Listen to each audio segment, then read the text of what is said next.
So, I'm not doing very much today. A little under the weather, kind of sick. Got fucking pollen everywhere. Just got back from a 2-week hitch offshore. But I wanted to talk about my titanium hammer versus steel hammer. These are two completely different hammers. This weighs probably 2.5 pounds altogether with hammerhead and handle. This weighs just over 1.5 pounds.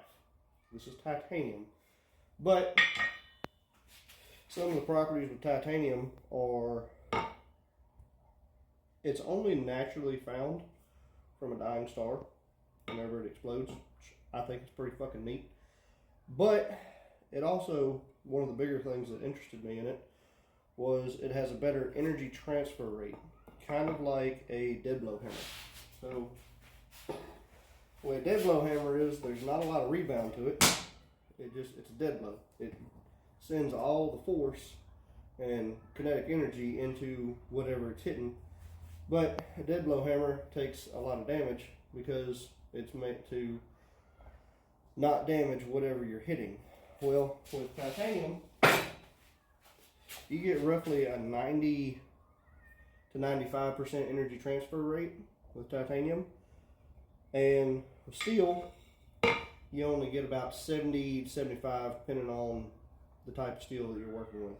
Higher alloys have a little bit better energy transfer rate, but titanium doesn't have as much rebound as steel does. So if you don't know what rebound is, that's the energy that comes back up whenever you swing. So it takes very little effort for it to come back. Titanium, you don't get quite as much. There's a little more energy required to get back up to wherever you want to swing from, but you get more energy transferred into the workpiece whenever you're striking.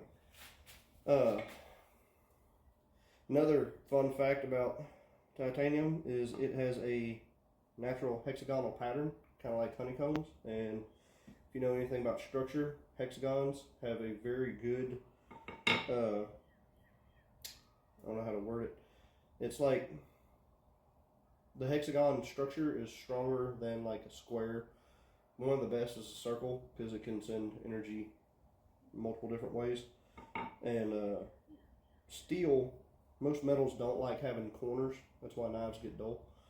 But corners and metal don't really get along too well. That's why a lot of your hammers are somewhat rounded. That way they don't mushroom out. If you can see on this one, it's one of the ones I started out with. Just like on a chisel, hey, if you beat on it enough, it'll start to mushroom out on the ends. I think you can see that. But anyway,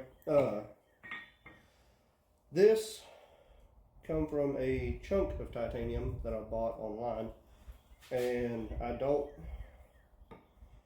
I suggest any blacksmiths to try and work with it, but it's very temperamental to work with. It is nothing like moving steel.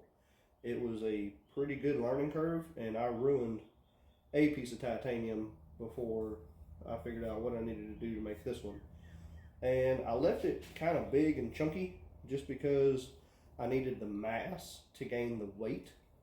And it doesn't take, once your iron gets hot, or once your steel gets hot and you're forging, it moves relatively easily. But with titanium, it retains a lot of its strength even under like 1500 degrees. So you got to get it past critical temperature of steel before you can really start to move and forge titanium. But that's my TED Talk for today, and hopefully after I get all this crud out of my system, we can get back to forging.